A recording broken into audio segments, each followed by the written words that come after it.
Friday evening. Before this class started, I had different plans on Friday evenings. I see. Uh, From his Now they self just Saturday shifted to afternoon. Thursdays. Mhm. Okay. But I think it's a very good thing. I'm telling you. Yeah, of course. I'm just kidding. Yep. Okay. Mm. I think my lifestyle has become very improved after this class. Okay. Yeah. And yeah, I have become like very used to that. Okay. Saturday, Sunday, evening, morning, I'm not going to be partying or meeting people. And I meet people on the weekdays. Okay. So yeah, that's that's a good thing, I think. Very good thing. we, And we have Yeah, I Saturdays mean, mornings over here. So, okay. like in But India, it's the mornings, right? The Saturday mornings. I used to, I play badminton in the morning. So this is, I really miss that.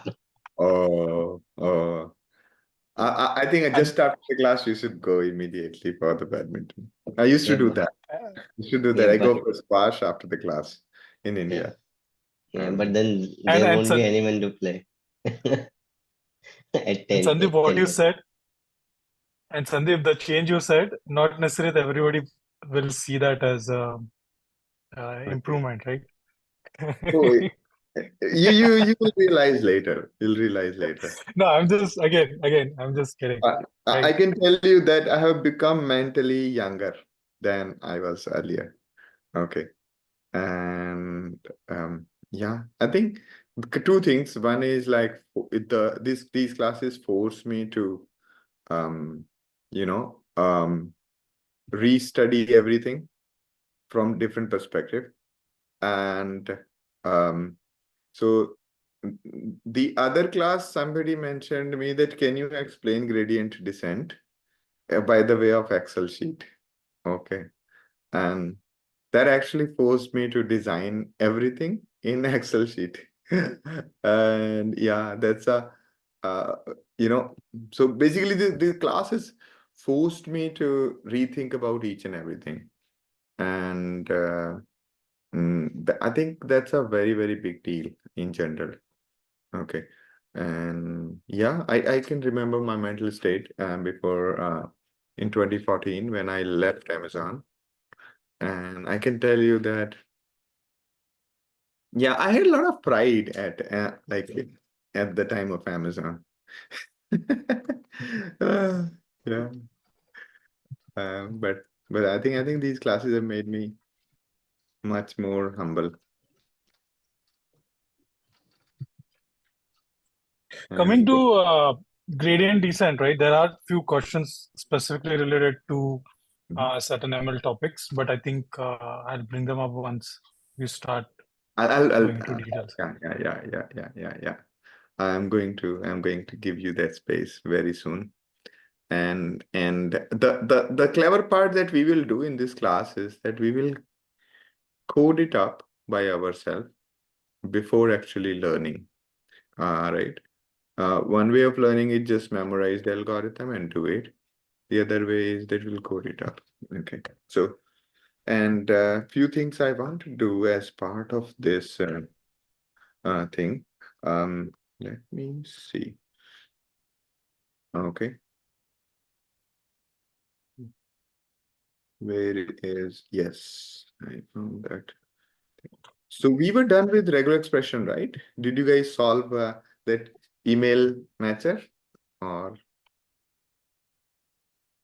did anybody try email matching?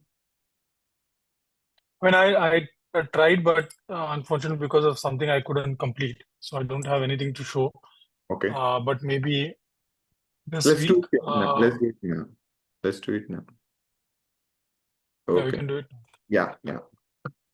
Let's do it. If anybody has done that, I'm very happy, Gaurav. You have done the good job. I went through your code. The code looks great. Yeah, And Sandeep, I did. yeah, did you write the test cases? Yeah, already passes the all test cases. Very nice. Very nice. I create a tester, then define a test cases list, and then passes on the test cases. Did you put like empty regular expression, empty text, and Empty regular expression I tested. Empty also okay. test. I No, search. the example that I gave. Yeah, Uh, all that thing I Can you tested. share your screen? I think let's just walk through the code. Okay. Okay. And I think the hardest part of tech interview that I have faced is that looking at somebody's code and poking holes in it. Okay. And yeah, it's difficult to understand other person's code, but after many rounds of interview that I have taken, I have little bit gained that experience of reading people's code. Okay. All right. Okay, All my right. screen. Yes, everyone, the thing that we discussed yesterday, I mean, the previous class, he has done it very well. Okay. So I'm just going to scribble on the screen. Why doesn't it give me the option of writing on your screen? Oh man. Last time we are facing same issue, I think. Yeah, you're on Linux or something? No window. Windows. Oh. But that is my office system. So might we have some restriction. Maybe I don't know. No, man. Okay. Never mind. Never mind. Okay. Let's just walk through this. So let's look at the. You have this thing in GitHub, right? Can you just put it in Yeah. the Just URL? why. That's why. Put, Yeah. put the URL. I'll just walk them. Yeah. I think this is very important, and I think um, it's extremely important for everyone to pay attention to this. All right. And that's the beauty of this course that I like, that while we learn regular expressions, right, matching using as a tool, at the same time, we are learning to build a regular expression matcher. Okay. And that's the beauty of coding, that tool builder and tool user are the same people. Okay. The library users, library builders are the same people.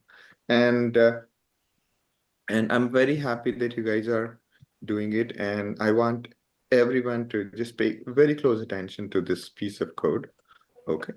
So basically, the problem statement is this. Okay. The dot should match with single character, right? And asterisk will match with any number of characters. It's not like a standard regular expression. It's kind of a different simple version of wildcard matching.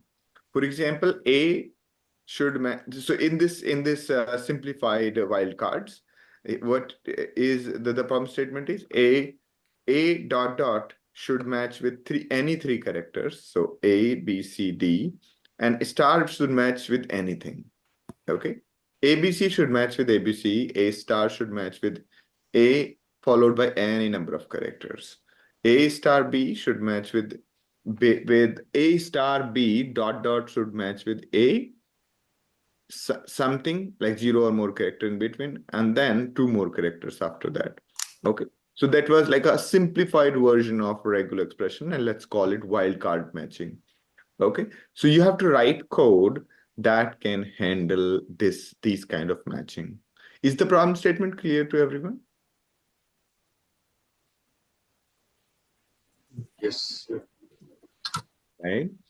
So like for example, A asterisk B dot should match with A asterisk B dot should match with AB, AB. Let me change the color. It doesn't look nice. Okay. So A asterisk. Yeah, okay, let's take this case. A star should match with A, AB, AX, A1, A 1, 2, 3, 4, and so on. Correct? And basically, star matches any number of characters. Cool? Now, basically, before starting your code in such cases where you have to write algorithm and all of that, a wiser thing is to prepare a list of cases. So what he has done is he has prepared a list of tuples. Each tuple represents a test case. This is these are the two arguments, the pattern and the text, and that is one tuple. And the next value in this tuple is true or false. Okay, so list of tuples is what he has kept as a test cases. Then he has written a tester. What it does is it goes over the test cases, and then it basically picks up the test case, converts it into array and expected value, and right. And yeah, the other thing it does is it calls array 0. You could actually do this very simply. You could say here, say bracket pattern and text expected. And so in single line, you could assign it. That will be much more simple, but that's good. Here, what he's doing is he's taking array 0, array 1. Okay, it's tuple, not really array. And then he's calling this function match. Okay. And then he's comparing this actual versus expected. Okay.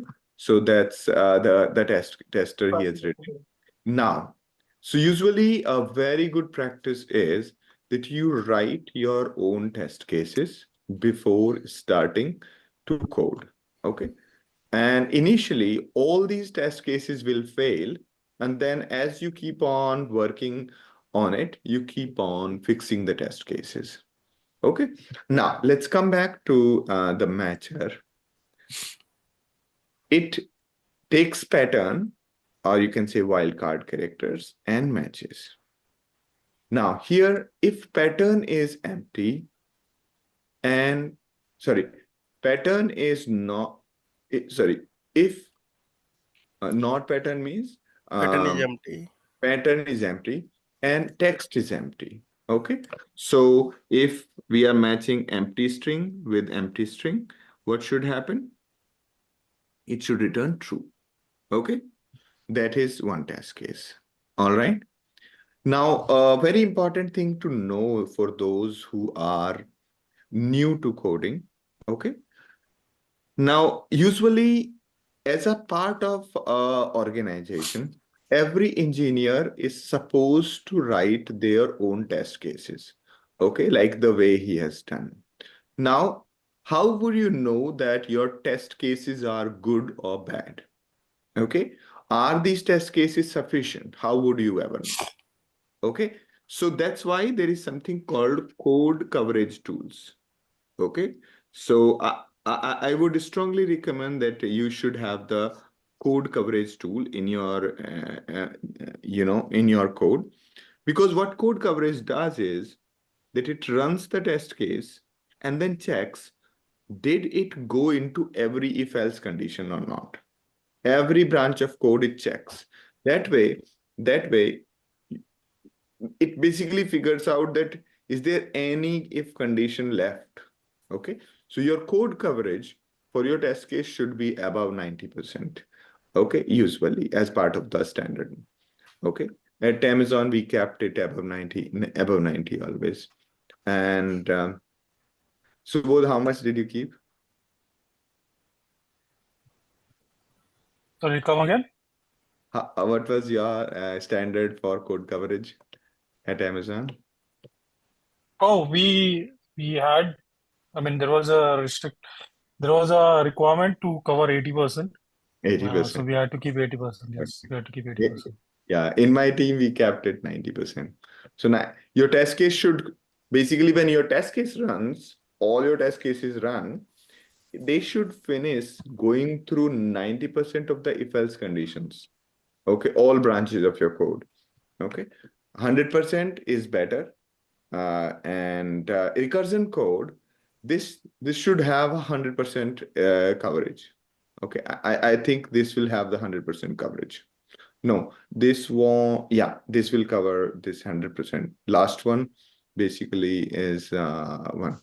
Now, so that way you check whether you test the tests. Okay, code coverage actually helps you figure out whether your test cases are sufficient or not. Okay, otherwise, how would you ever know that test cases are sufficiently written? Okay, so code coverage tools are important. So there are quite a few Python code coverage you can take a look at.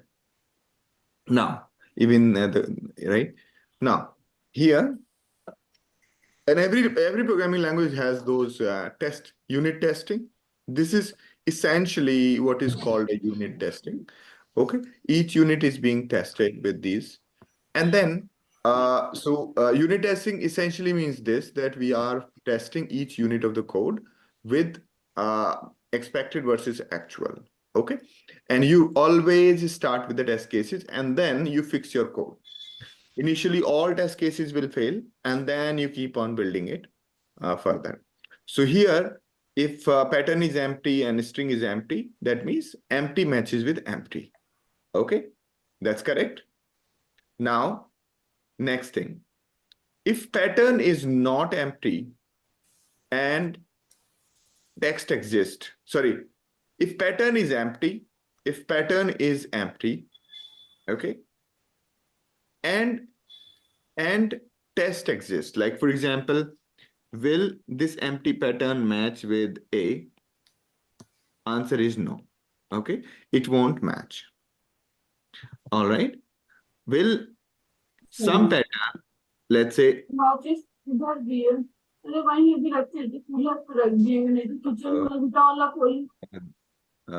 Siddharam, I think there is a sound coming from your side. All right. All right. Now, there we go. And here we have this, right? Till here, all good. Is everybody okay till now? Everyone? Now, next is if pattern 0 is not in dot or star. Now, what he's doing is whatever pattern comes, let's say A, B, C came, and you are trying to match A, B, C. Okay. He's checking with first letter. Okay. If it is not any of these, what he's doing, he's just comparing these two. Okay. And then calling the same function again on, he's calling the same function again on BC and BC. Okay. So he basically ate up one character and then moved ahead. So he simplified the problem. Okay. Now moving ahead here. Okay. Here. You can see. Okay. So he's checking if the value in the first character, let's say this is there, A, B, C. Okay. Should it match with CAB?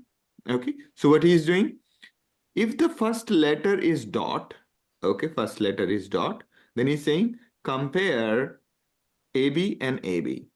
Okay, he's just doing that, ignoring the first letter from this side, and that's it. Okay, and calling the function again. You can see the recursion is calling the same function again. So he's reducing one character at a time. He reduced one character here from both sides, one character here from both sides. All right. Now, the asterisk is a little crazy. If, let's say, you have asterisk A and you have CA, okay? So what he's doing, if this first character is A, okay, and the second one is empty, return true, correct? And otherwise, what he's doing, try to match A with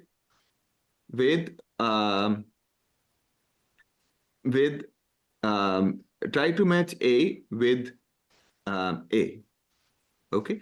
Now my question to you is here. I think there is can you do a test with asterisk A with XYG A B C, sorry, XYG 1B C A? Will it work? I checked that something. Okay, okay. So what you're doing is, I also checked the I second got thing. it. I got it. Got it. So what you're doing is you are checking here, Full text. match the pattern with one letter less. Yeah. Okay. So first it will check essentially if the second string is empty, then that's okay. It's returning true. And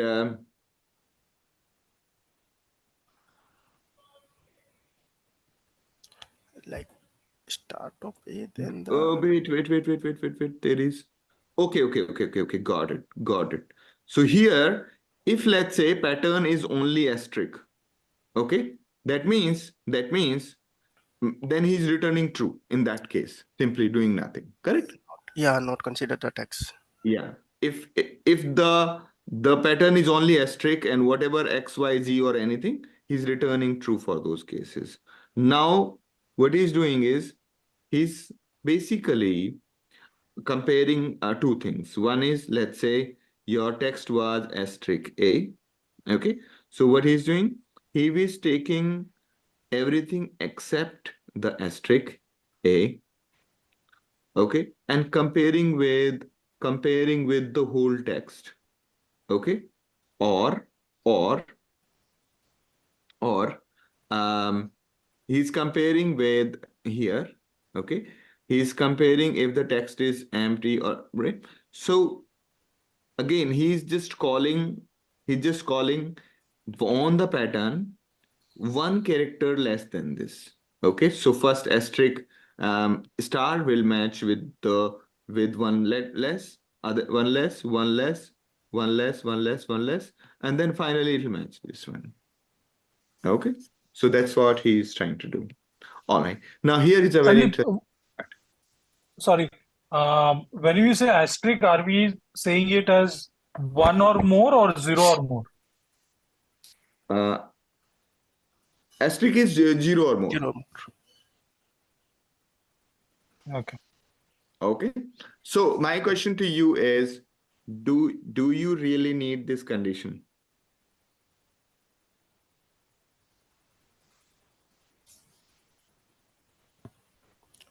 Simplify, I will add this thing because if we don't have any text, then we simply return. So wouldn't this do the job? I yeah. Think over it.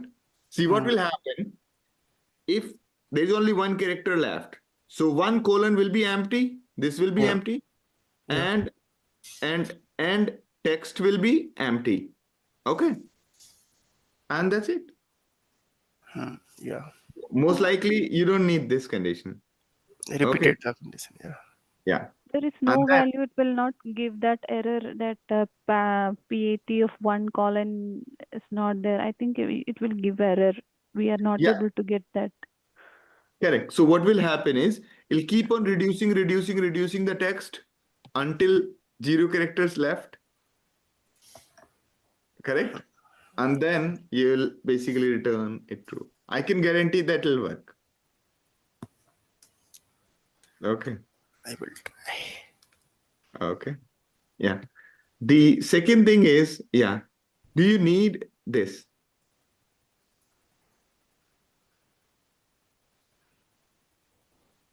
But anyway, good work. And yes, good. Perfect. All right. Yeah. Yeah, could you that is working fine without the if condition. All right. All right. Good. Good. Somebody has also posted the code. Madhumita, do you want to show your screen and we can go through the code?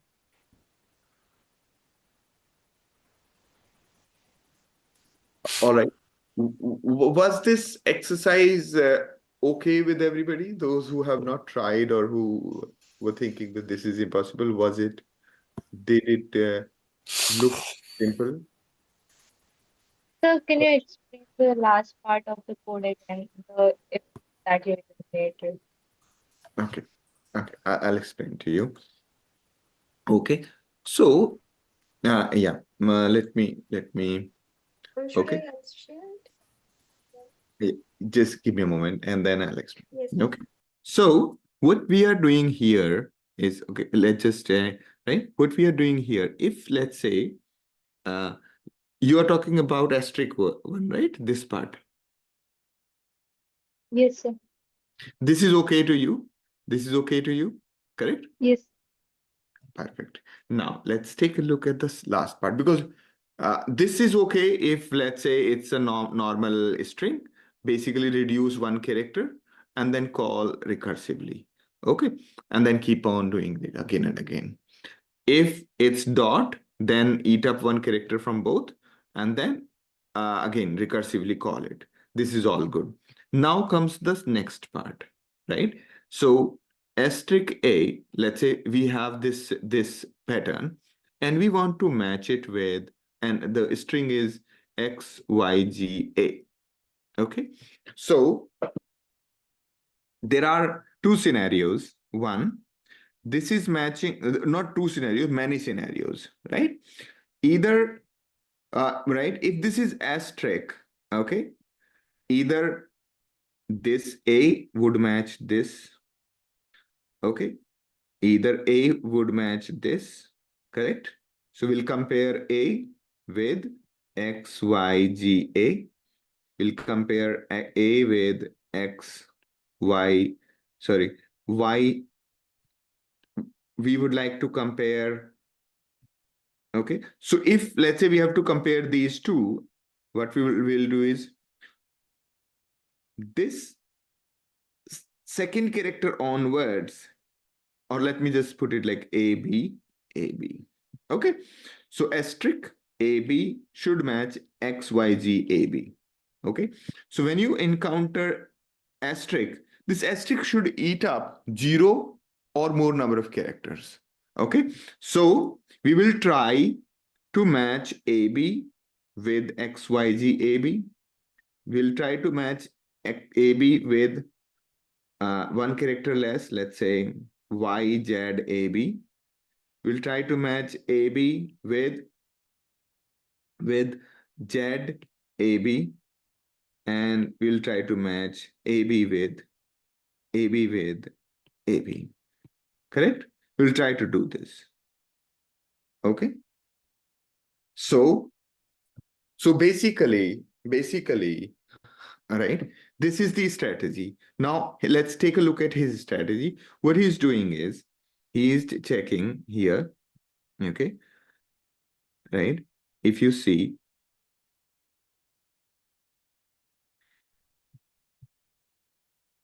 what he's doing is he's comparing AB with XYGAB, okay, or asterisk AB with YZAB.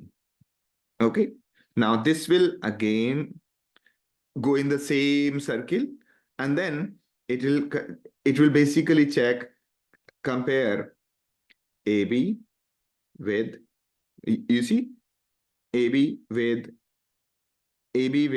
YZAB, or AB asterisk AB with ZAB. Correct? So is basically that's what is going on. So over and over recursively it's going on. Okay. Are you Hey with me? Sandeep, will this work for asterisk A asterisk dot with Okay. text as only A? Ideally, it should give false. In the sense, it does Which not one? match the pattern. Asterisk A, asterisk B. Asterisk A asterisk dot. No, asterisk A asterisk dot. Asterisk A. Okay. Asterisk dot. A, Which asterisk dot. asterisk? And Yeah, which which means that you want to match? A, just A. A. Correct. So what will happen here if you see? Okay. First, it will come down here and try to match. It'll eat up one asterisk. Try to match A asterisk dot with A. Correct. And then what it'll do? it will eat up A A. with A. Okay. Now you're left Hmm. with asterisk, dot, and empty. Nothing. Yes. Now, Yes. basically, it won't match.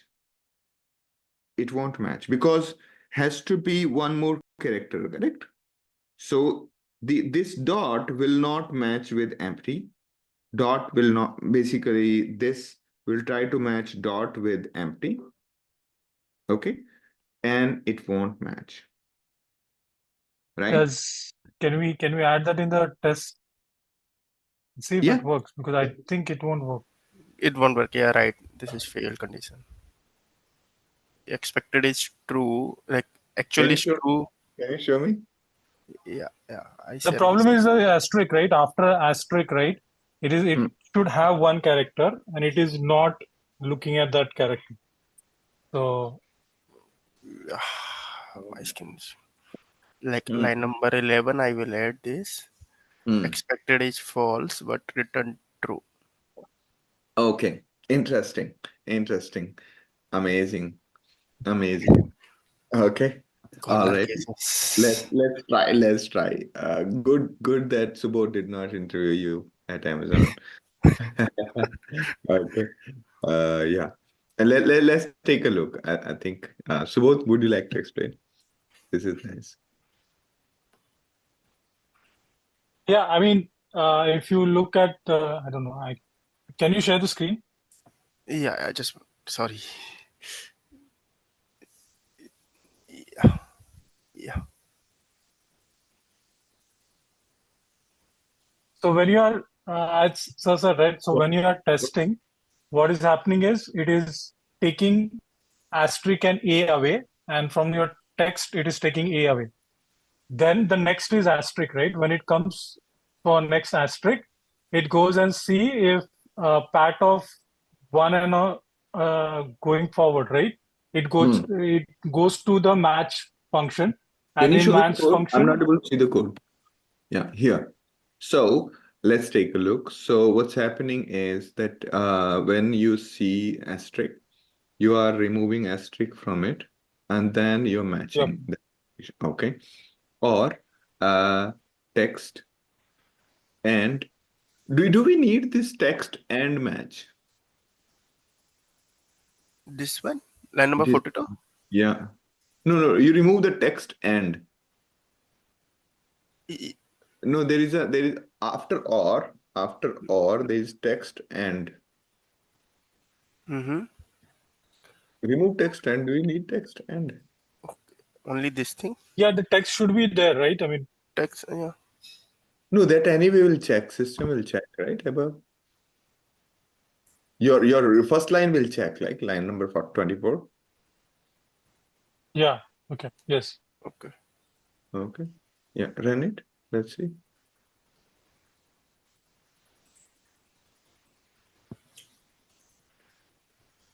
It is actually returning true. It shouldn't be returning true. Interesting. That's what it is. Okay. That's where it is failing. Yeah. Okay. Let's walk through the code. This is interesting. Okay. So, what you're doing is first you are matching. Okay, if the pattern is asterisk, the 0th character is asterisk, and There should okay. be a third condition. If text is not and pat is Pattern is true, exist. Okay. Oh, then return no, false. I think the problem is the line number 38.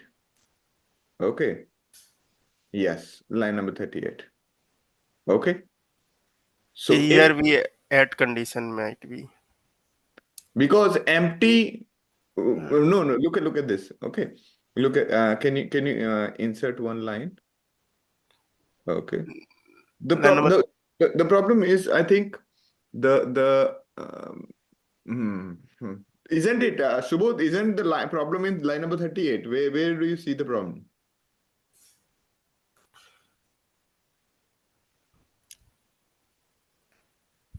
In this code, is it the problem is in line number 42 or 38?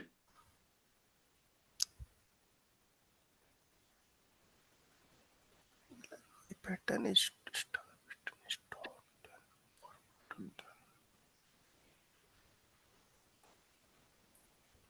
Think. Are you there? Sorry, I was talking on mute. I believe there should be third if condition in the first two, after first two. Which line number? Here, After line number 27, it should check that if the text is not, but the pattern is there, which means that the text is there's no longer text, but pattern is still there to match, right?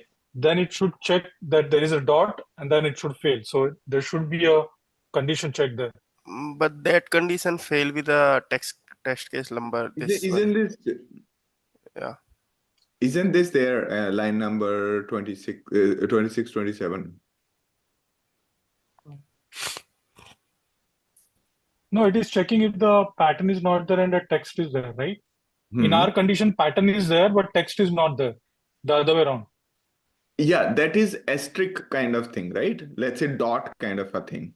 Okay, so the problem with this is that let's say it is dot A is matching with empty. Can you just check? Yeah. Okay. Okay. Dot is matching with empty. That's the problem here. Dot is matching with empty. Yeah. False, false, false, false.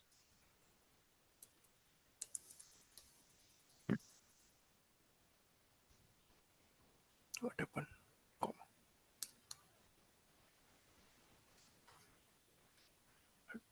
Yeah. Dot is matching with empty. That's the problem.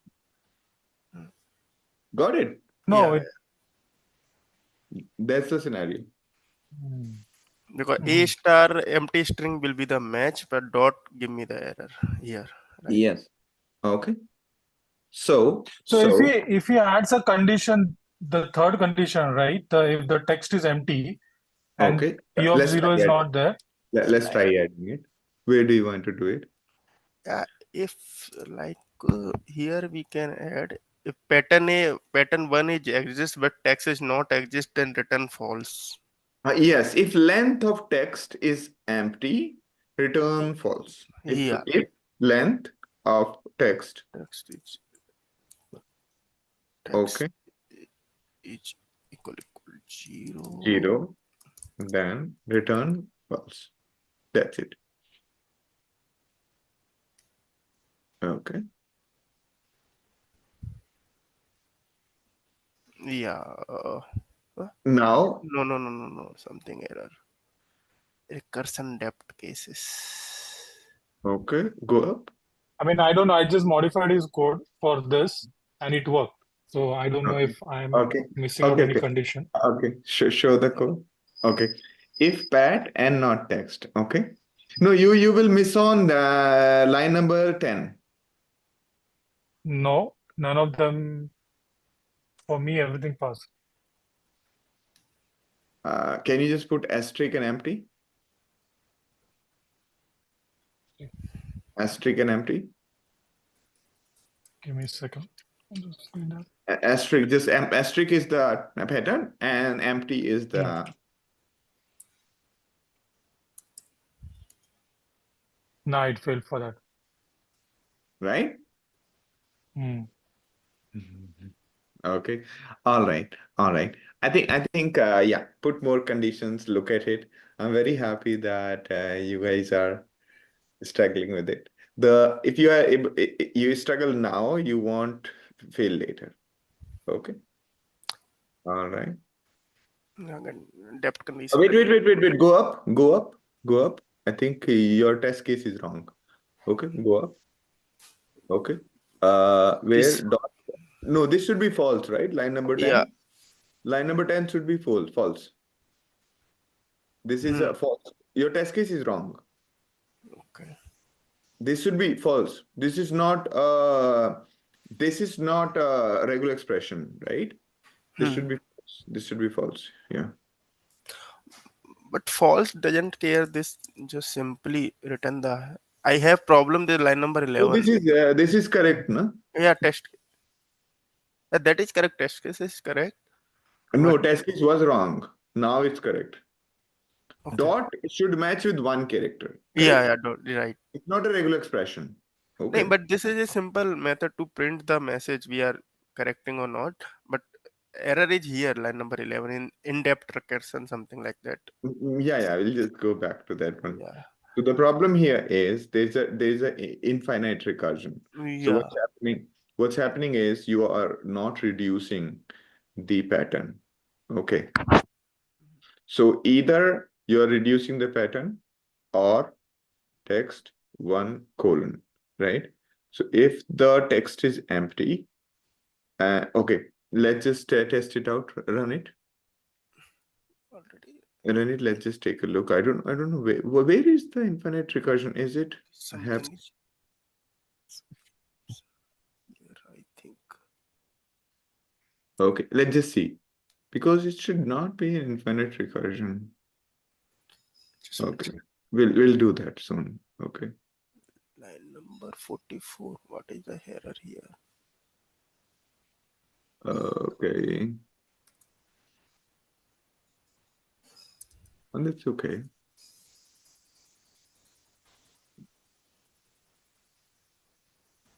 Okay. Very, very weird.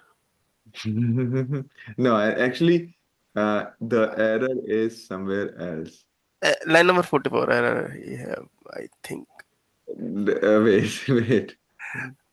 Yeah, now run successfully. Okay. Okay.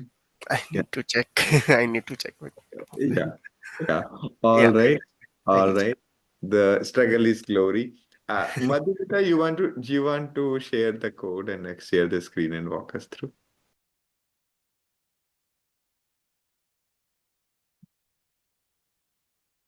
Veena? You asked that Madhu, right? Yeah, I can share, no problem. I'll wait for Madhumita first. Yeah, okay. Okay. Okay. Let's see who all can poke holes in it. If pattern is empty and text is empty, true. Pattern is empty. Okay. Else if pattern is empty and text is not, yes, false. Else if pattern is equal to asterisk, return true. Okay. You have put an extra condition there. Okay. And else if text is equals this, returns false. Okay. And else if pattern 0 not equal to dot, okay, and pattern 0 not equal to asterisk, okay, and if these are okay equal, then return whatever is matching. Perfect. Otherwise return false. Okay. Else if the pattern now okay. Now, else if the pattern is dot, return one less character than this and match it. Okay. And okay.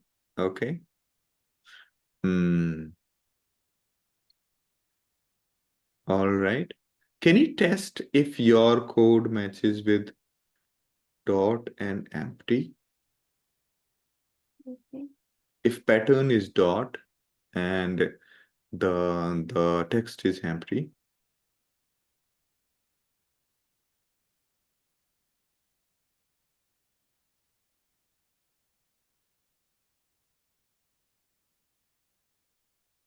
Okay. All right, let's go on. Okay. Oh, you have already taken care of that situation, is it? Okay. All right. Good. And then, all right, if it is dot, perfect. Then, okay.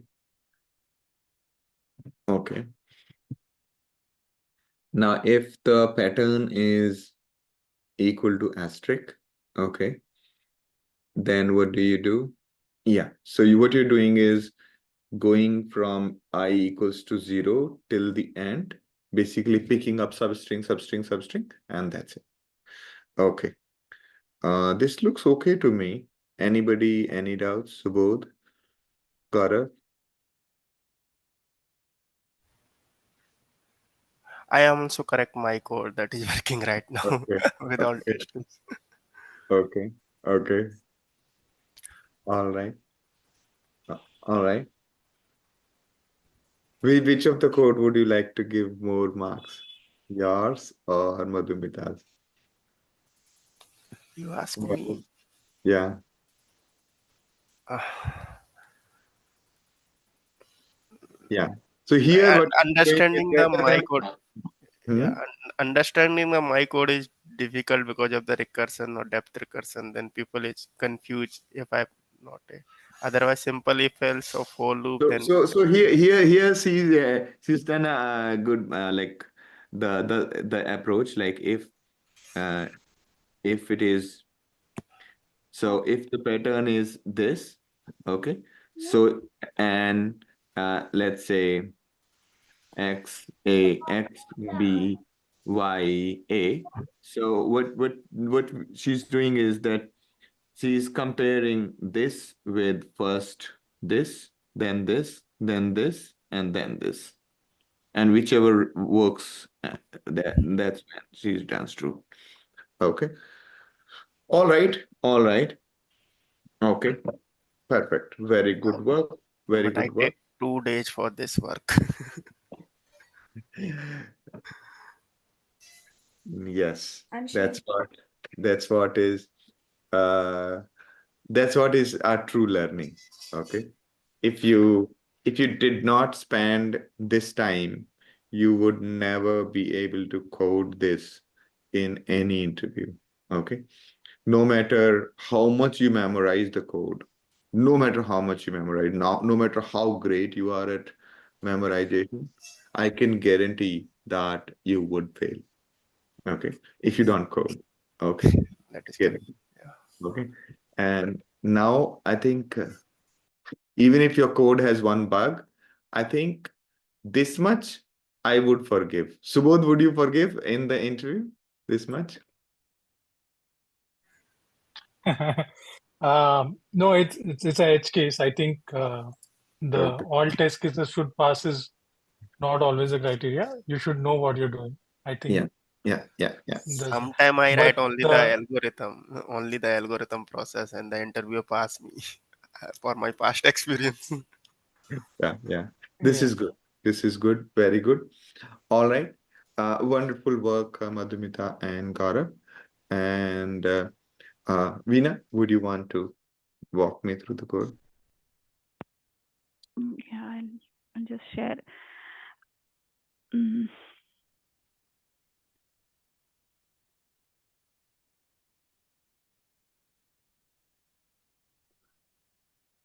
So this is the code. Actually, instead of dot, I put question mark. Okay, that's okay. So it matches single character. Okay. So it is failing for one thing, which is empty string and question mark, like dot and empty string. No, that it is passing it as true. Maybe I'll have to add one condition. Other than that, it is working. When I check this, I took from lead code actually this question. So and I Oh, took all the test cases inside that lead code and I tried it. okay. Okay. So You, when you basically you wanted to just do you use the lead code for just seeing the I just wanted to try some questions in there, so I found this question. So this was the same question which you gave in the class, except the okay, question mark it was dot. So yeah, I took all the test cases available in that lead code and then I tried. So it was working for me. and yeah, That's and I think they have copied from me because I've been asking this question. I asked this question first time in 2006 in the interview. Okay. All right. Anyway, but yeah, but the greatest part is that if you guys know about this book by Kernighan and Ritchie, okay, just solve first two chapters, and if you do that, I would say that you first two chapters, just first two chapters exercises. That's it. Okay, C programming language, and I think you will really like it. You guys should give it a shot. Okay, I actually personally like it very much. If somebody wants to translate those exercises into Python, I would really appreciate it. Okay, it's a wonderful set of exercise. For example, I would just make a slightly different version of this, that you have only asterisk to match.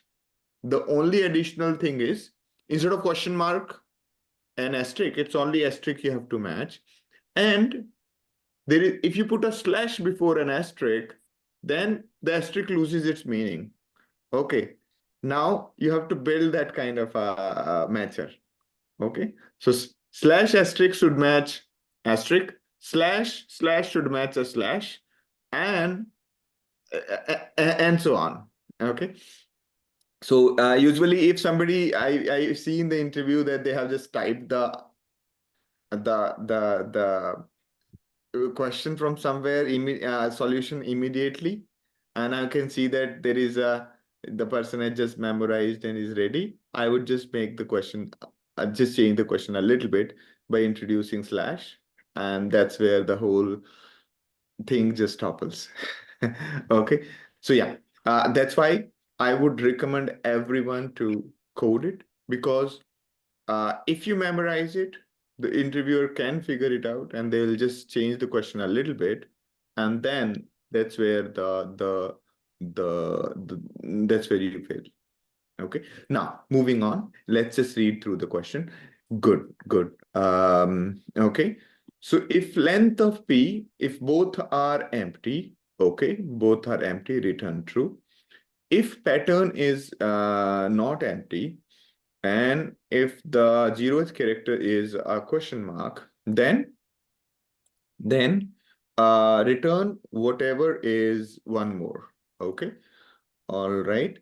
And if length of P is greater than 1, when it's that strict, if length of P is greater than 1, which means, okay, then you scan through all the string and, okay, match there.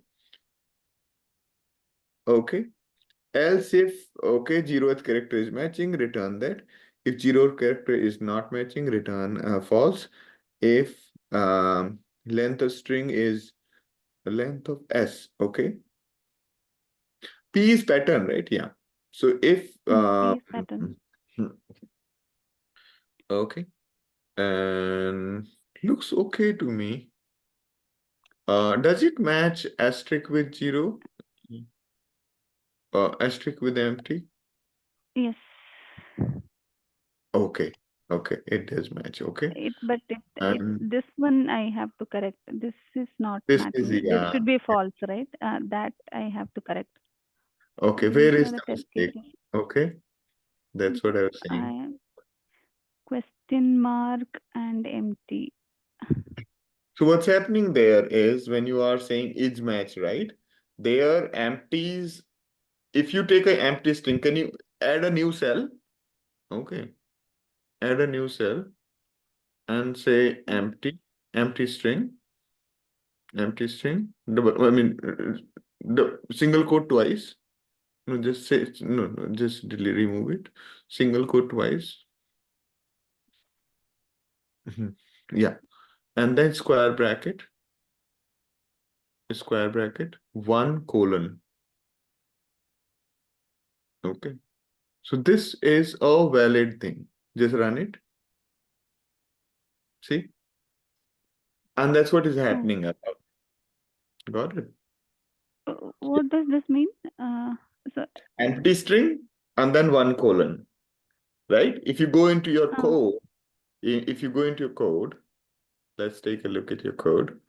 See what's happening is line number, this one. right? line, right? So what is happening is when there's a question mark and empty, correct? So what you're Right. doing is if take the empty character from here and then 1:, then empty. So empty is matching with empty there. Got it? So here, So you, let's say your match pattern is only your pattern is oh, okay, just give me a moment. Okay. Oh, I can't even edit yours. Okay. So if your pattern is just walk me through. So if pattern is your question mark only, okay, and okay. string is also string is empty, S is empty, P is only question mark. So if P0 equals this, what will be S1:, empty, and Empty. P1:, empty, Oh yeah. right? P1 why it is P1 column there is empty only, right? So from empty the next character is always empty. Yeah. So I don't know. P1 pattern 1:, means empty. Oh, And okay. S, since S is also empty, so S1:, is also empty. Okay. Yeah. Okay. Got it. Got it. Yeah. So you can just check, put one more condition. Condition, Here. yeah. Here I'll you put can that. say if length of S is if P is 0. No, inside that. If pattern is question mark and if length of S equals 0, okay, return false. Okay. All right. Now you can test it out. Yeah, you can, no need of putting else because that anyway returns. Okay. Okay, correct. Yes.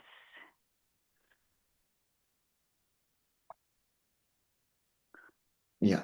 Now test it out.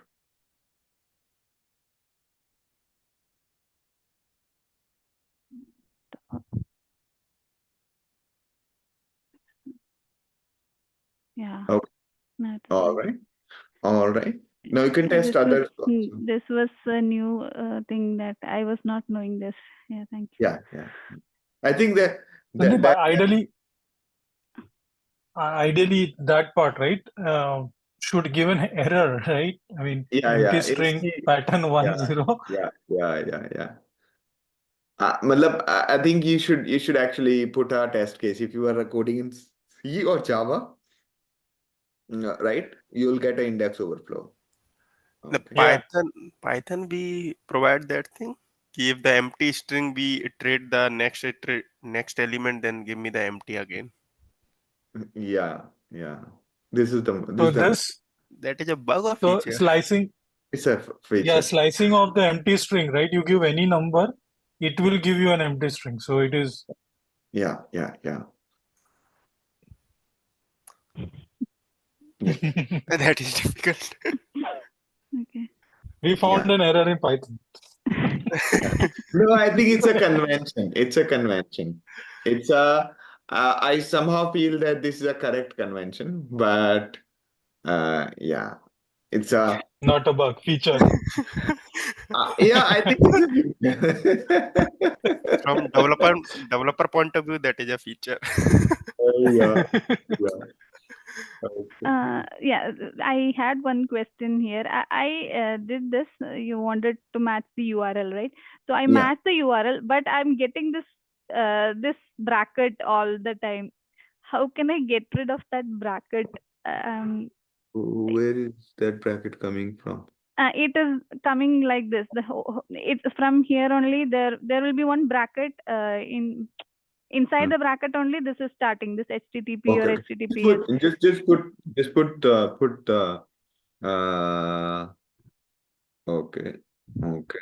Oh, in the text itself, the bracket is there. In the text itself, the bracket is there, but I don't want that bracket to be coming everywhere. The last bracket it is coming. So Okay. Let's see. You put Okay. Okay. Okay. Just put brackets in your before HTTP and after HTTPS. Yeah. Just put one bracket and one outside. Okay. Wait. Let me think. Let me think. Actual text, can you show me? Yeah. See, basically your character there is matching bracket. As simple as that. That is matching bracket. Yes. That is the problem. So what you can do is you can just put in your regex that match from here to here the bracket as well, and that's it.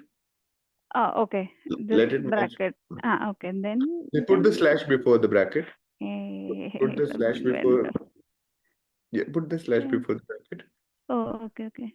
Slash bracket. Before the bracket. And put a closing bracket. Okay. Yeah. Here? Yes. Slash. Yeah, slash. Slash and close the bracket. Slash bracket. Perfect. Run it.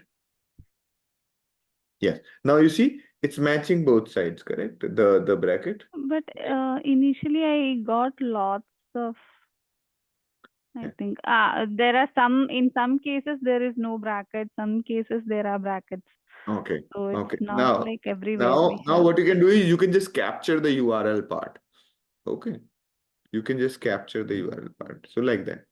Okay. I can capture the URL part and then I can skip that bracket afterwards, right? Yeah.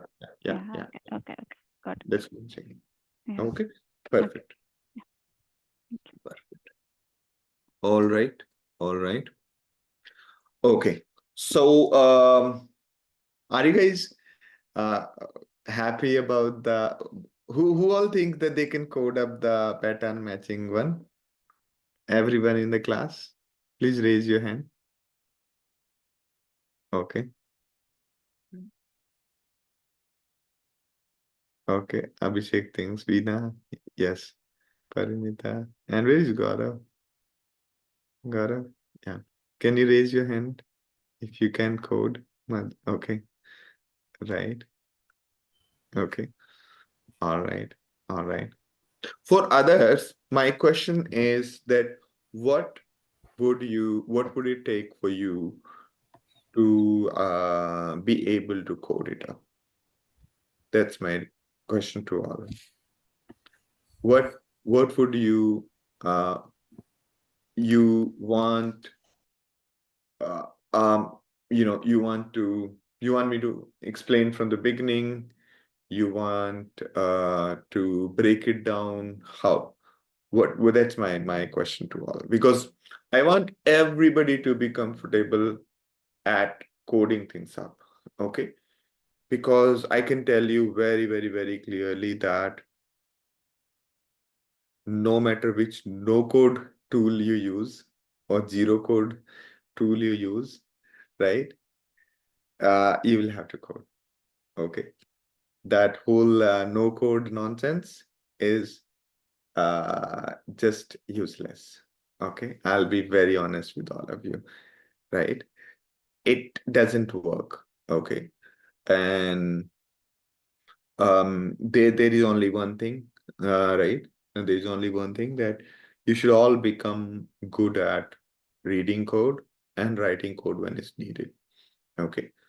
And because earlier there was a need of people who could, right? Who were not, because many engineers were not good at communication. So people needed separate people for along with engineers. People needed program managers, product managers, and so on. But now I think most of the work can be done, even like replying to email, composing and document, everything can be done by engineers by using LLM. So the only thing that's left is a person who can understand large piece of code, understand architecture. They will still remain useful. I'm very, very clearly seeing in all my works that now engineers are able to do pretty good job of product documentation, and as well as composing agreement, doing everything. So I think those things for which people needed consultants and people needed generalists, those positions are no longer available. Okay, so my request to everybody is to just make yourself super comfortable with coding, because LLMs are not going to replace programmers very soon. I can guarantee that part. Okay. Yeah. And yeah. And basically, Even, yeah, Sandeep, sorry to interrupt, but this is one thing I noticed. Even the program managers or the project managers, they are writing the project documentation using this chat GPT. You can clearly sense it from the language, the maturity that they're showing in the writing. and Definitely ChatGPT is doing better job than anybody else. than anybody else. Yep. Yeah. For me, I've tried whenever I had to- to write any documentation earlier, this agreement, that agreement, this non-disclosure, this and that, even generating Yep. invoice, I'm just using this thing to generate nice format, and I don't have to chase my CA for generating invoice anymore. Yeah, Okay. yeah. Chat, I guess 3.5 were giving you the templates or like the presentation in the main screen, but with 4.0, like it can give you the templates, documents to download as well. You don't have to worry too much about like creating or formatting it up. Yeah, Veena?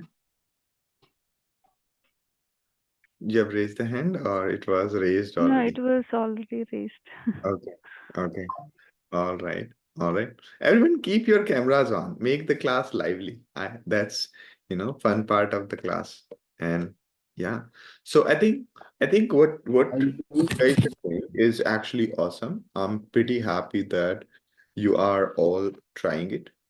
And I don't see Neil here. Where did he go? Okay.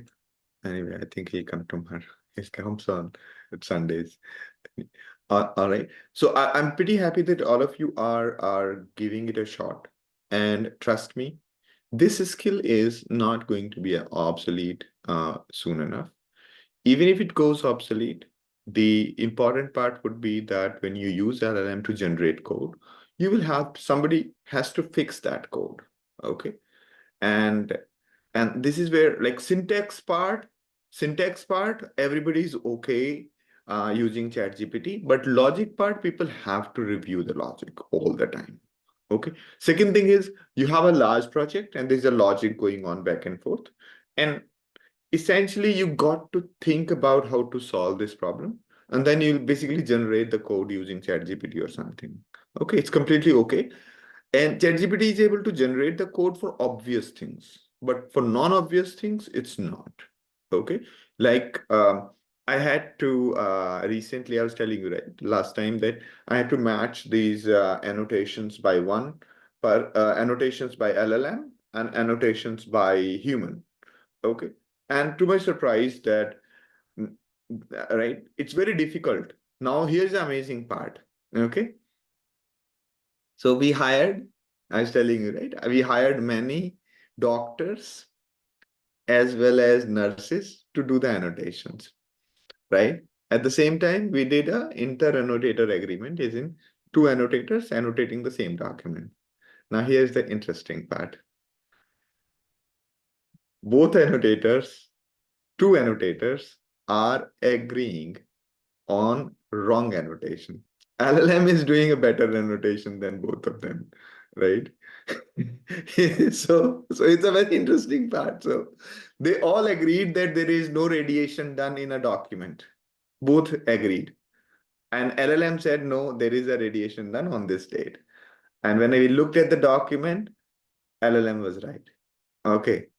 So yes, basically, when we were doing all of this, we realized that comparing the annotations was a difficult task. And for that, we needed to write code, our own algorithm, our own strategy to compare the one annotation versus another. And we had to code up. Similarly, right now, we are coding up other things into this. So, I mean, it's invariable. And those people who, like in my project, those who were not good at coding, they end up telling me that, oh, business problem is not clear. Business problem is not clear. Okay. And the truth was that they couldn't frame the logic. Okay. So it's an important part for all of us to just get so used to all the loops, recursion, the variables and everything, that when the problem is there, you can just solve it. Okay. And yes, and that's a very, very important thing. And I'm very happy that most of you are able to do it. All right, let's move on. Okay. Perfect. Anything else before we move on? We actually went through most of it. I want to Sandeep, can you explain the code coverage a little bit What? more, like code coverage or tools related to code coverage, how to use that in. Yeah. Because I'm coming from a non-programming background, so I'm just keen to understand. I just got some hint from ChatGPT when you didn't mention. Yeah. But I guess I'll either have to read a bit more or yeah. So basically what you can do is you can just install code coverage. Yeah. Okay. Yeah. All right.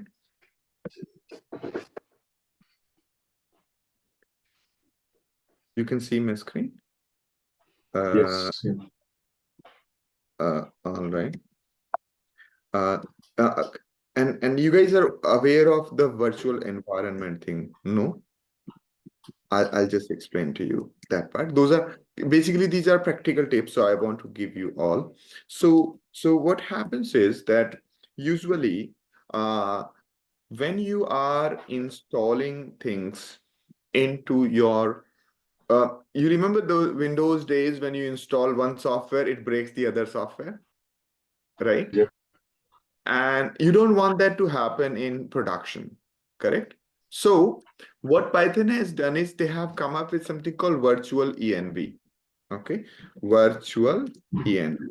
Okay, so you can basically just use Python's virtual environment module and just creates a virtual environment. So you can say virtual env and then you give it create a new environment. So that way I have already done the virtual environment here. Okay, let me just show you. So I created this virtual env dot bin activate. So I'm activating the virtual environment. So this is my virtual environment. Here, everything I have installed. Okay, so here all the packages are installed. Okay, now let me show you. Let's say I want to install a new package. I can just say either say pip install coverage, or I can just use this one. Okay, so this package, when I'm installing, it's not going to be available outside. If I deactivate my environment is deactivated.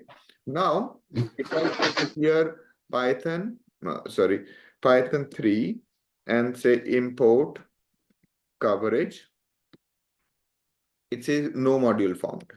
But if I go back to the environment, how do I activate? .venv bin activate. Okay, and there I can now it's activated. Now if I go to Python, now prompt has come, I'll say import coverage. So you can see it has imported. Okay, so basically virtual environment installs in that shield so that it doesn't spoil the whole environment. So you can create your virtual environment by using virtual. I'll just show you if I can. Okay, so I'm saying virtual env xyz. Okay, okay. Here python.m.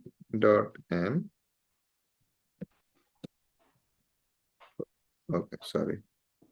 All right, I'll say Python 3. Okay. So this is another way of creating virtual environment using module Python m. M means call this module venv and pass the argument xyz. It has created an environment called xyz. To activate, I will say dot xyz/bin/activate. Okay. So This what is you a have done fresh. is you have created a virtual environment like venv. Why you need two names? I didn't This get is that. this is my name. I gave it venv. Okay. That is the so inside the venv you are creating another virtual No, environment. no. It's basically this is one folder that contain the previously that was Contains the a virtual package. Yeah. that is the previous one I had created. I have created in a similar fashion a new one, similar to this one. This is a name. This is the name of my environment. I think the Okay, confusion is the similar command. means The okay. Similar Yeah, fashion means whatever is there in venv will be available in xyz also, right? Earlier I did this actually. Okay. Earlier venv. This is what I did earlier instead of xyz. Okay. So I said Python M. The module name is also venv. My folder name is also venv. That's what I did earlier to create this environment. Okay. So if we don't have a virtual environment in our system, if I don't have any virtual environment, so I want to create it a new virtual environment, then So you what can should what I you do? can do is you can say, okay, you can say Python module pip install venv venv. Okay, it's actually it just says that this is already installed. Could not so find the I think the confusion is that venv is the command, and you also created environment create name as venv. yeah. You should have yeah.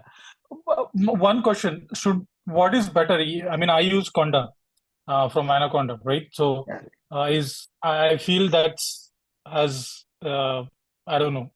I've been using that. Is that better or venv is more used? Conda uses venv internally. Yeah, internally, yes. Okay. I mean, I don't have venv installed. Yeah. I only have Anaconda. So based on that, I have Conda and I use that. Yeah. Yeah. So which is better? Which is more used? My take is that venv is more used. Better, yeah. We even work on the large project. Yeah. Because Conda may or may not be installed in production, but venv will be. Okay. Like with Python-based framework we are using, then create the venv. Everything. Yeah. So now, So now here you can take a look at this. So you can install the coverage area, and then you can just run your Python code. Okay, and that's it. It will just show you how many test cases are covered. Okay, so take a look at the coverage tool, and then that should give you a good answer. Okay. So yeah, Rahul. Yeah, just take a look at this code coverage. Yeah. It basically just goes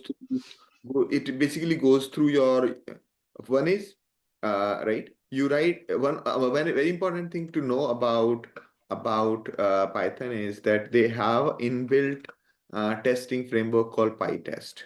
Okay, so you can just take a look at PyTest.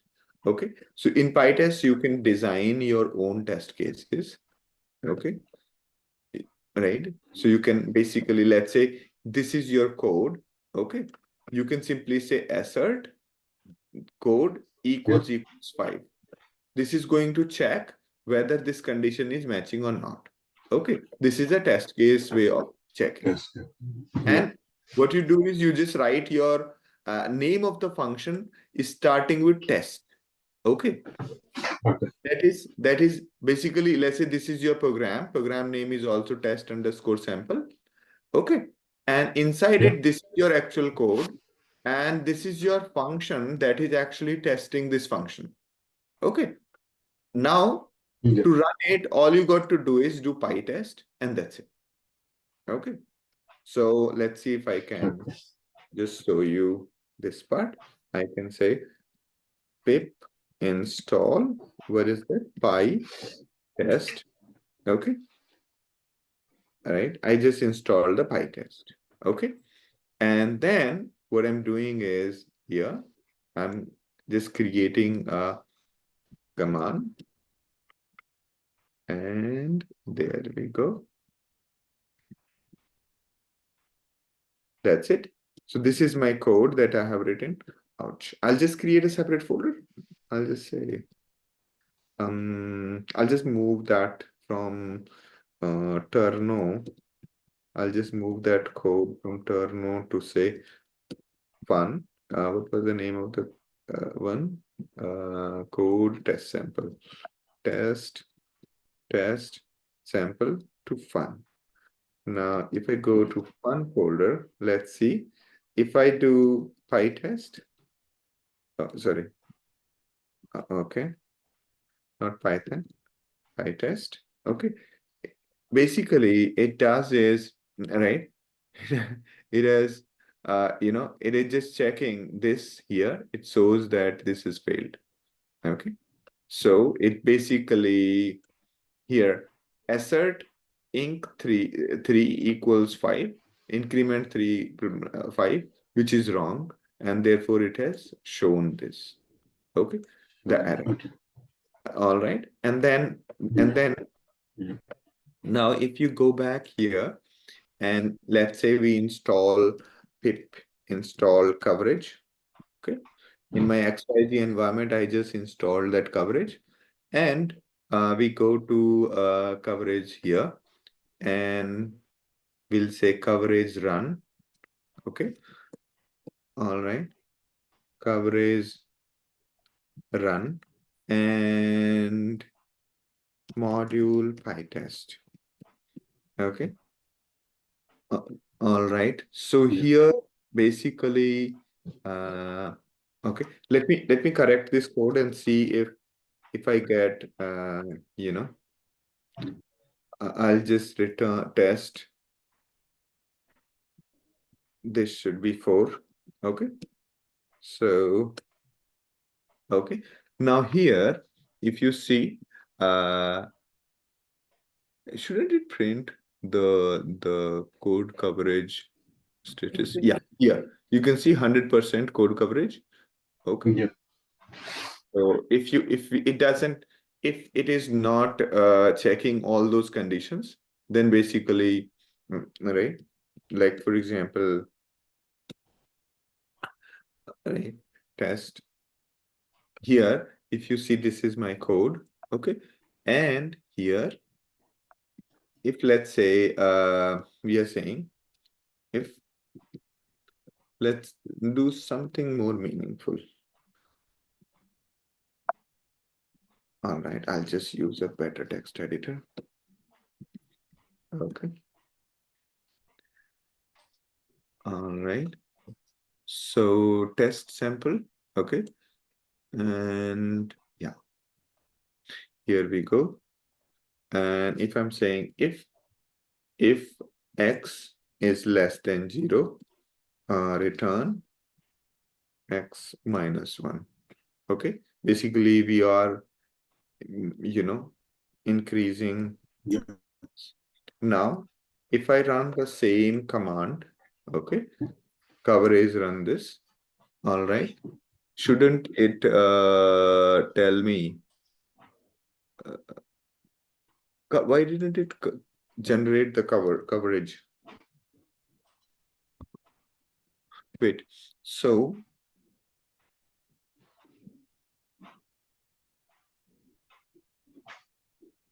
all right. All right. And shouldn't it generate? I'm just trying to figure out what's happening here. Okay.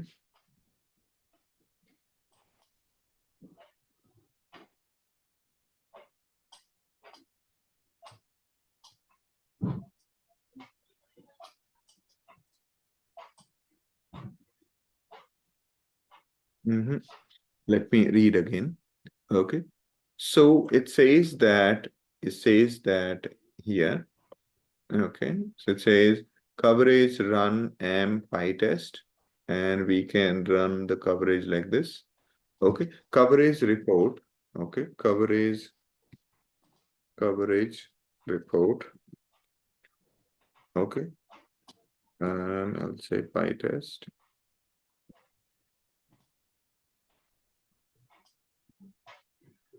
All right. Okay. Why did it not generate? So, PyTest. Okay. And coverage run module.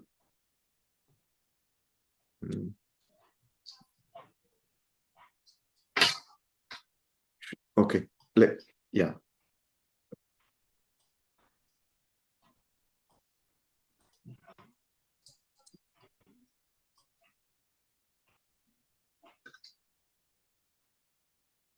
Okay.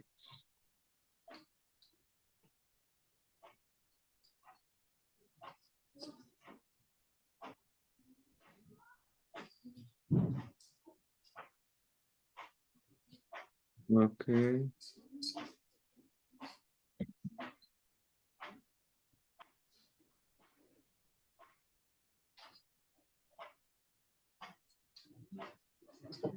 Okay. Now. Yeah. Now here it is. It says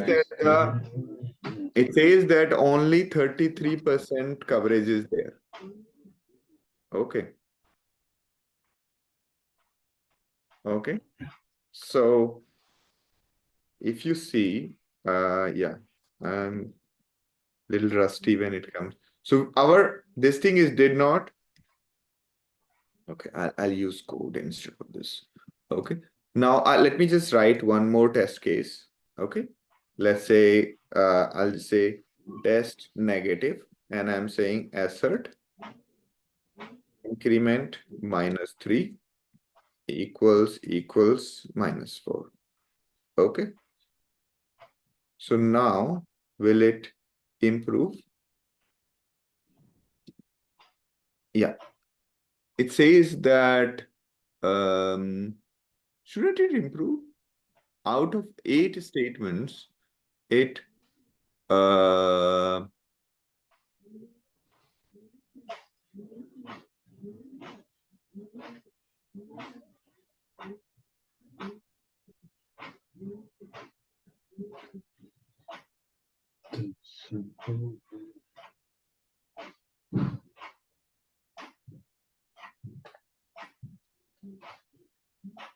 I think it's only a matter of configuring it. Okay. The way it is happening is I just need to understand the semantics of it. Okay. I just need to understand semantics of it. Okay. Yeah, I think this is okay. I think this is okay. All right. I'm just trying to see. There was a coverage HTML which will give, I think it will show which all lines are covered. Okay. There was one command called coverage. Yes, you can see now that out of it only. Okay, I'll just remove this test SQL to some other name. Let's just rename this test sequence. Okay, what did I do there? Test sequence. Oh, here I've done something. Okay, I'm just moving it to say. All right. Okay, so first of all, what we are trying to do is I am running it. Okay, so it only ran test_sample. Okay, so the test has passed. Okay, right now there is only there is only one test case. Okay, that increase 3, it should be 5. It's only checking this condition, not both conditions.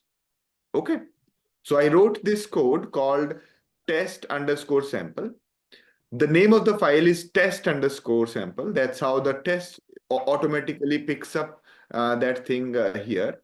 Now what it does is it basically, the code is also here. Usually this code is supposed to be in some other file. We can do that separately also. We can say, let's say, here is my code, and let's call this lib dot mylib.py. Okay, so I'll say mylib.py. Now, okay, very simple. So I created a file called mylib.py that contains my logic. Okay, then I created another program called test_sample. Now this guy is going to import mylib, okay, and calling mylib.inc, okay, mylib.inc. That's it. So we just created our own library called mylib, okay, and this name of the library is same as the file name. You can see, okay. Now when we run let's say PyTest here, okay, so it basically just picks up this file and says okay 100%. Now instead of running PyTest, we are saying coverage run PyTest. It has run it. Now we can just do the coverage report. Okay, so you can see basically the coverage of mylib.py is only 75%. Okay, it is only 75%. Now let's take a look at right. Let's take a look at, can we increase this coverage? Okay, right. Because the coverage is, because we are not checking for -1. Now let's just uncomment this. Okay, and now go back here, first run it. Okay, then we say report. Now the coverage has become 100%. Got it? Yeah. All right. Okay, so and also basically, let's say there was one more condition. If x equals to 0, okay, and we are saying return 0, okay. Yeah. Let's say there is one more condition. Now the logic, we have made the logic complex, okay, and now we run the test cases, and now we are checking the report again. The coverage has gone below 100%. Okay, now basically let's write one more test case. We'll call it test_0. Okay, and we are saying assert mylib.inc and 0, okay, should be equal to 0. Okay, let's take a look. Okay, first of all, we'll run the test case. It has run it, and it has created, I don't know where is this guy creating the report. I have no clue. Okay, but it is creating now the test 100%. Okay, Yeah. so this way essentially you can test your logic like that, and it would do the job. Okay, all I did was I created my library like this. I created a program called test_sample. The name of the file has to start with test. Similarly, the function names need to start with test, and then you can just check that. That's all. Okay. Okay, that's all. So this is a strategy to ensure that you are testing your test cases. Coverage is testing your test cases, and test is checking your actual logic. Okay. When you are working in a team or building something serious, always write test cases before you write the actual logic. Okay. Logic. And you don't need to write the test cases for simple things like accessing this data, accessing that data. You don't have to do that because there's no if-else condition. Okay. Yeah. And yeah, so I think these two tools are pretty mature. Every build system, when you are in a company, there will be, instead of manually copying file from source to destination, you will use some pipeline or some other tool. And that's where these coverage tools are kind of integratable into every system. Okay, so yeah, and you can take a look at this. And also there are tools that can measure the performance of code from outside itself. Okay, and the way these tools are pretty smart, the way they do is internally what they do is they go to your code, right? and place a detector everywhere. Okay. And that detector basically reports to centrally that was I executed or not. And basically it maintains that dictionary, and that's how the code coverage tool works. Okay. Okay. Yeah. So it instruments your code. Okay. It instrument your code. All right. And that's about it. I hope this was useful to everyone. Okay. So Sandeep, just one question, maybe basic question, but I was thinking like for code coverage, why you installed the virtual environment first? Yeah, good question. Good question. So for that matter, whenever you are installing anything, create your own virtual environment. Okay. I usually create a virtual environment for every project separately. The reason is, like if I'm installing anything, it should not destroy some other environment. Okay. So whenever you are installing, just create a virtual environment. Yeah, go ahead, Sudh. Sorry, one quick question. So, I mean, I know there are multiple ways to create this environment, and maybe it is off topic, but I'm using Conda. So now, if I want to, you said that ENV is mostly used, right? So if I go ahead and start using ENV, will it cause problems for a project which use Conda, or will it overwrite, I or don't how? think so. I don't think so, because Conda internally is just using V and V. Okay, it should not be a problem. I can guarantee that. Okay. Okay, let me try. Okay. So what it does is it does a very interesting thing. Okay, it just, when you activate an environment, it just updating the Python path. Okay, and then all the Python packages of your system, it just links it. It just links it. It doesn't copy it into this folder. Okay, and it's very neat design. So it would work in most of the cases. So it should not be a problem in whether you're using Conda, or you are using virtual env command, or you are using make virtual mk virtual env. There are multiple such commands, or you are just using Python module Python mvenv. That's also good. Okay. It should not cause a problem. I can guarantee that part. You're on mute. Yeah. So one more question. So in production environment, when we I haven't yet learned how to deploy and package our application, but there, do we programmatically use Conda or ENV, or what do you use? Can we do programmatically create environment while deployment, or how is it? Yeah. It's just a module. You can just call it. Okay. No. Just like any Python library, you can just call it. Okay. So yeah, you Sandeep, can.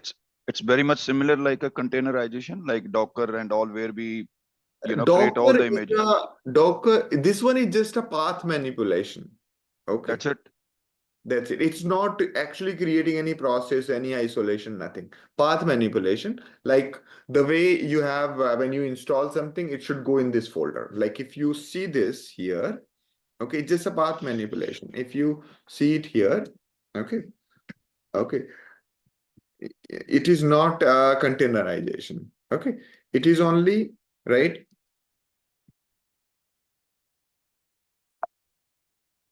I think some Python path or something. It just changes that Python. Python. Which Python? Yeah, which Python? Okay. Okay. So now you can see here, it has basically just updated my path variable. Okay. That's all. Okay. It has just added, you can see here, it has added this, if I deactivate, okay. If I deactivate, the path is different. You can see it has added this path to the front of. So when we are typing a command in Unix or when we are in Python, what usually happens is that command, it goes and searches in this variable called path, and in that path variable, it has appended an extra thing.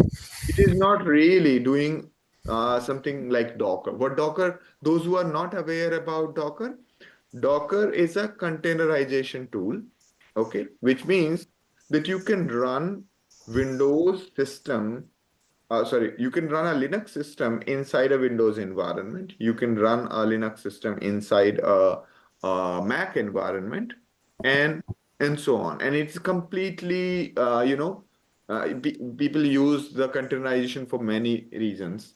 And basically the installation issues, everything, it takes care of those. Okay. So that debate that used to happen, that it is working on my computer, is the problem with your computer. That Common thing is, problem. yeah, But yeah. Sandeep, if you need some other software to run the program or LLM, how does this, virtual environment going to be support, right? That's where the containerization also comes into picture, that Yes. whatever you required, you go ahead and create images and, download and, create your container and you can run your software and test it.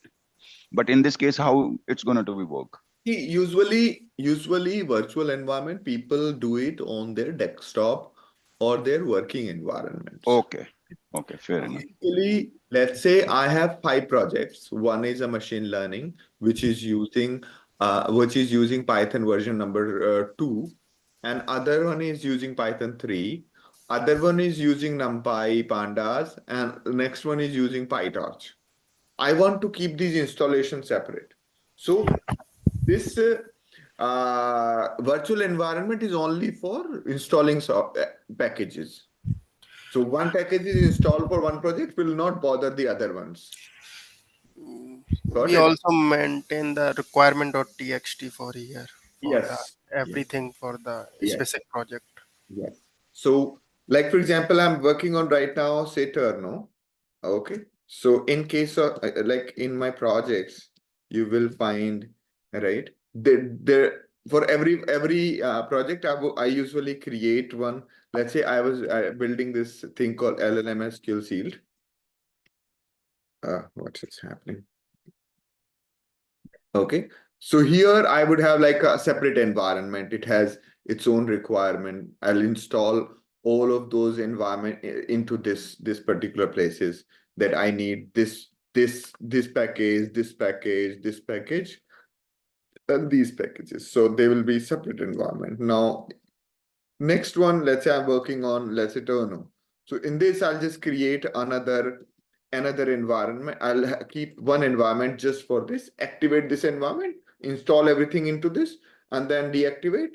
And if I'm going to another environment. So basically, for each project, I usually keep the environment separate because every project requires different sort of tools, different versions.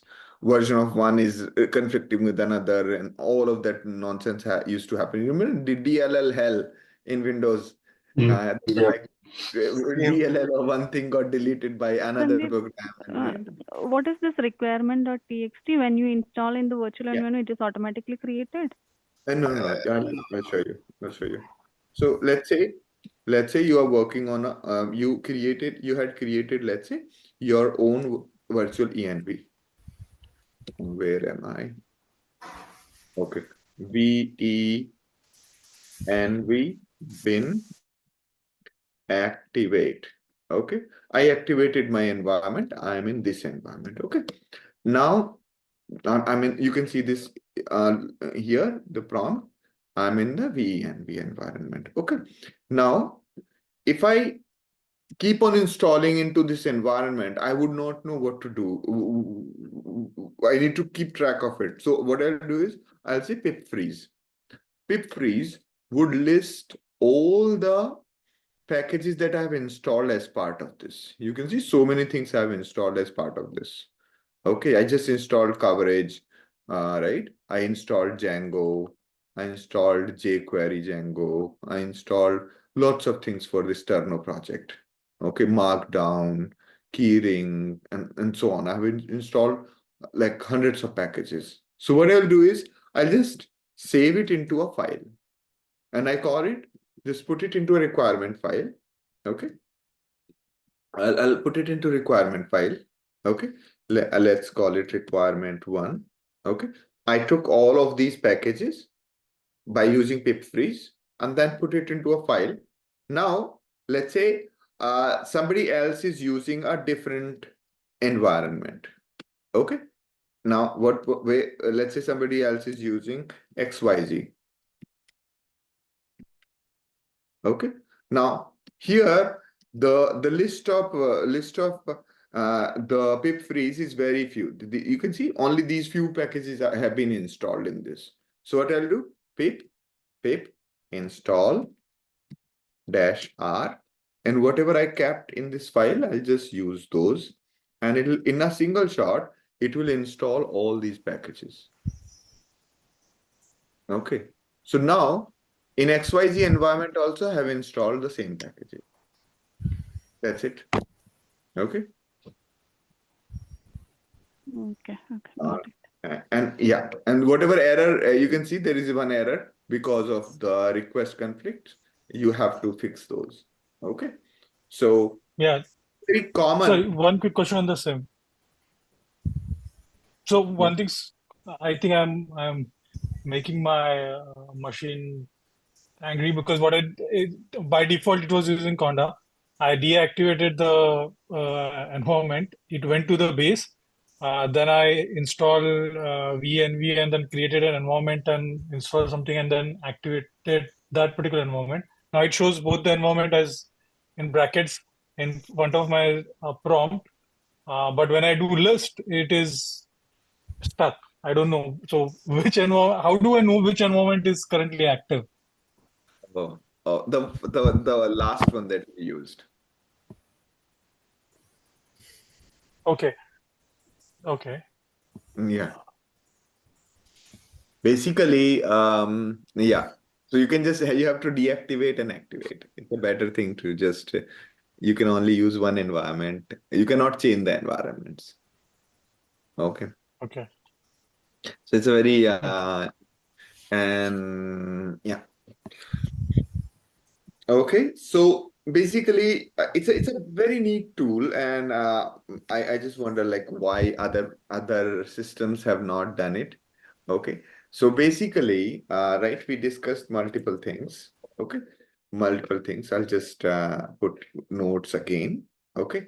Number one, we talked about virtual env. Okay. You can install virtual env, right? The purpose of virtual env is isolation of installed modules. Okay. Right. Just like in Windows, if you install one software, it might corrupt the other software. Instead, you just create virtual environment and keep installing all the modules in that virtual environment. And per project, you keep separate environment. Okay. And it's a very common thing to do in any organization, that you just keep separate virtually and be like, if you see in CloudxLab, if you go to new Python 3, there is Python 3, Python 2, there is Python 3.12 now, there is a TensorFlow environment. So different people use different kind of environment, and basically just flips everything. It's actually pretty neat. So you can just activate it by, first is create, once you have installed virtual env, then you can use pip program to install any module or any package of Python. And once you have done that, then you can say virtual environment and myvenv. Okay. And once you have done that, it will create a folder with the name myvenv, and then you'll say myvenv/bin/activate. This will activate the environment, and to deactivate, you'll have to say deactivate. Okay. So that's a kind of general strategy. Similarly, instead of virtual env like this, you can also say Python -m venv myvenv. Okay. This name you can keep anything. Okay. This name you can keep anything. This is the name of the module. Okay. And that's how you use virtual environment. Then we talked about PyTest. Okay. PyTest, what it does is it picks files starting with test and then runs all functions starting with test. Okay, it picks all the files in the current folder that names are matching with test, and then it basically executes all the functions that are in that test. Okay, it basically and uses assert. Okay, now that's all. So you can we just showed you that you can right, you can just go to fun and say PyTest. Okay, now it says not found, right? Because we were in a different environment. So we'll have to go to that XYZ environment. Okay, you'll have to say, how do you activate? Dot XYZ/bin/activate. I've activated. I'm going to the fun project. And then, and also keep in mind that I can actually just move my environment, XYZ environment from here to my fun project. Okay, I'm just going there. Okay, and now, okay, so let's go to fun project. The environment is here, .xyz. .xyz is the name of my environment. I'm activating it. Now it is activated. And then I am saying, okay, run PyTest module. Earlier, it was not there. Okay, now also it's not there. Why? Okay, pip install PyTest. Did I install it somewhere else? Okay. All right. Should I upgrade it? Okay. What? Okay.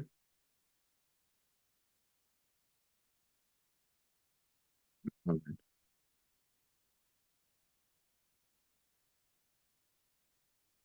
We just ran it, right? Okay, let me try again. Okay, I'm just removing this environment, XYZ. Okay. And then I'm saying Python module venv my venv. Okay, it says it's not found. So I'll say Python 3. Okay, now my venv bin activate. Now it has been activated. Now I'll say pip install PyTest. Okay, done. Pip, it has installed. Now, okay, in my you can see the name of my environment. So this thing is getting installed in my virtual environment. Okay, you can take a look at this folder also. So you can see here in this folder venv, it has put these folder like bin, include, lib. So you can see lib, and you'll see it has installed things inside it here. You can see site packages. Okay, so it has installed PyTest here. Okay, so that's what this folder is for. Okay, so my venv is a folder that contains all the library that I'm installing here. It just copies those files here when I'm installing those packages. Okay, now, right, so we have done that. Now let me just test. Okay, now it shows that it has done the job. Okay, let's see, did it do the coverage? No. Now, so yes, so PyTest is working. Then we talked about coverage. Okay, so first we said coverage and run. Okay, so coverage run. Okay, it's not there, so we'll say pip install coverage. Okay, it has installed coverage. And then what did we do with coverage? What do you remember? Okay. Coverage run minus M PyTest. Yeah. Okay. Coverage run minus M PyTest. Okay. All right. Perfect. So it has done the job, and okay.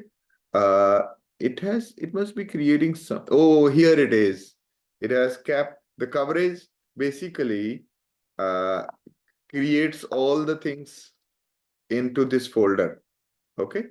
And okay, then we'll say coverage report. Okay. So here we go. And it says 100% coverage. All right. And the code we had was, all right, the code we had was, okay, right, this is my lib.py, okay, and I'm just putting all of this here so that you guys don't have a problem hunting around for what we did in the class, okay, and okay.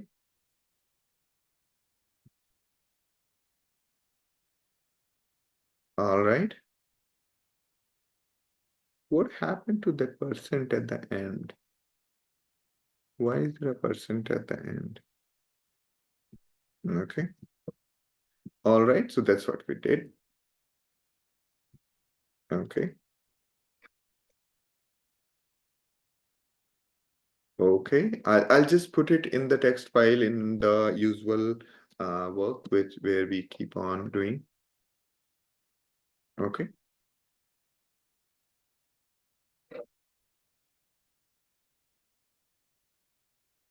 Yeah. New. I'll just put it as a text file. Okay. I'm just putting all these notes from today. What is the July 27.text. Okay.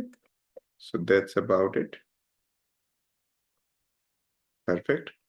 All right. So Sandeep, on the virtual question environment, subsequent question. So like when we say before anything install, we create a virtual environment. So it's like anything that we import, like import Panda or import Matplotlib, that also before, after virtual environment only we create, right? Yes, usually that's a good habit. Otherwise, you will end up spoiling your computers, all the packages, and then it'll become messy. Every time I forget to create virtual environment, I regret a lot. Okay. Got it. Yeah, it becomes a mess very quickly. Sandeep, so when we create new Python thing in the Jupyter, in Jupyter we go and write new Python 3 like that, right? So where it is, we are not creating environment. I have not created environment there. So is Correct. that possible in Jupyter also? Yeah. Jupyter, yes, you can do that. If let's say you are using, say, Google Colab. Okay. Let me just show you Google Colab. Okay. Here. Okay. So Google Colab provides a Jupyter notebook just like CloudxLab. And they basically say you want to install something there. Okay. But that's it. I don't think they allow you to create a new environment. No, there is one way to do what Veena just asked. When you create an environment, right, do a pip install for Jupyter. There are two packages for Jupyter, Jupyter and Jupyter-notebook, and then run Python -m Jupyter-notebook. It will start notebook for you. That will be for the environment which you created. At least once you do it through Anaconda, this is how you can do it. Oh man, what's going Does that on make here? sense? In Anaconda, right? Not in Google Colab. No, in Google Colab, you can upload a requirement.txt or a file, and then you can do it. I mean, I did it some time back, but you can do it. You can create Okay. requirement.txt file, and you can upload it, and it does the does the installation and takes that. Yeah. Good. So I think they provided on CloudxLab. If you want, you can go to the console and do the virtual env. Okay. Like for this class, I'm just creating my virtual environment. Okay. It's taking some time to do it. Yeah, it has done. Here for this class, I have created my virtual environment. So, right. But this notebook will not work with this. Okay. Here, these are the virtual environment that I have installed already. Python 2, Python 3, and so TensorFlow, and those kind of things. And then I've installed those here. If you go here, let's say Python 3, okay, right? You can see here where is that? Yeah, here you can see it is Python 3 and kernel, change kernel. So you can change the kernel to that one, whichever environment we have installed. So most of these things run with the virtual environment. Okay. So yeah, it's a very good habit to, if you are, and basically that one virtual environment support inside Jupyter Notebook is kind of messy. Okay. But in a real project where data analysis is not the only objective, where you have to deploy things and create a proper file and packages. And in those cases, you will create files and code, and you'll also have your own virtual environment. Okay. Just like for example, you're building a web application or something. All right. So a bit of digression, but I hope this today's session was helpful. Okay. And let me just git push. Yes. All right. Any questions before we say? I'm thinking from tomorrow we will do a quick session on using Open AI library. Okay. Or a library called USE. Okay. Universal Sentence Encoder. We will do that. Okay. So tomorrow we can just try the USE. Okay. And we will do a very good exercise tomorrow called sentiment analysis. Okay. Using large language models. Okay. Yes. I have not forgotten that this is a Python class. Don't get surprised. Okay. And I'll basically, instead of Sandeep, I guess we are now covered basic components of Python, right? And can move on. Yes. Right. Yeah. Yes. Rather than taking the traditional project where we are showing scraping the web and all of that, I like to move to a more realistic, practical, and something that would mean a lot to everyone. Yeah. It'll be a bit of maths, bit of coding, bit of machine learning. Okay. Yeah. And don't panic. Don't keep any mental block. If you are not able to understand it, it's my fault. Okay. And it's not your fault. Okay. So that's a very important thing that is there, because I know that most of you have at least the kind of maths will be discussed. It would be like 8th grade maths. Okay. Something like Pythagoras theorem and things like that. And I think all of you have passed 8th grade, right? So yeah. And so yeah. Okay. Because I think the eligibility criteria also. Sandeep, this maths will be used in machine learning, right? Okay. So yes. Perfect. I hope this session was useful. And yes. Don't worry, don't panic. tomorrow I'm going to do that. Tomorrow I'm going to work on this, and I'll also request everybody to try a project called a Celebrity Like Me. Okay, there is a project called Celebrity Like Your Lookalike Celebrity. Okay, do that project. I would request everybody to give it a shot. Okay, basically it is there in your course, right? It is there here in It is there in the course. yeah. It's just Celebrity Like Me. It's a very nice guided project. It explores multiple ideas in a single shot. Okay, and on the similar line, we will do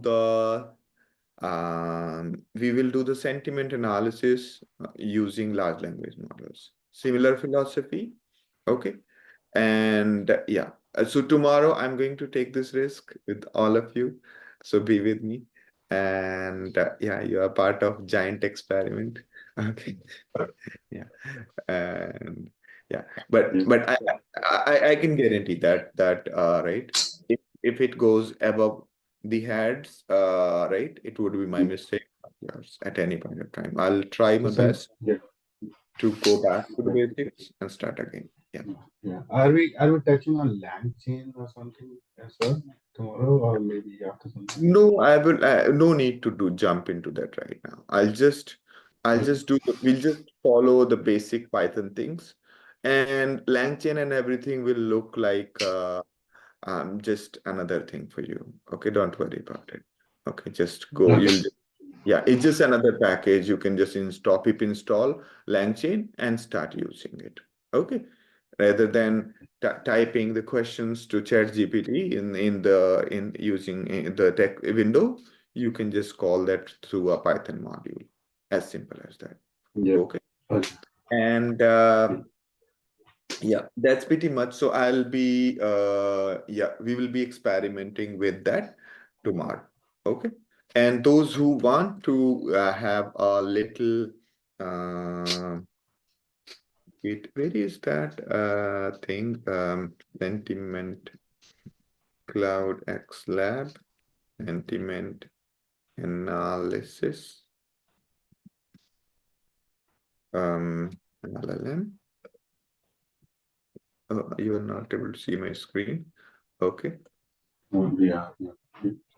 This is the example I'm going to walk you through.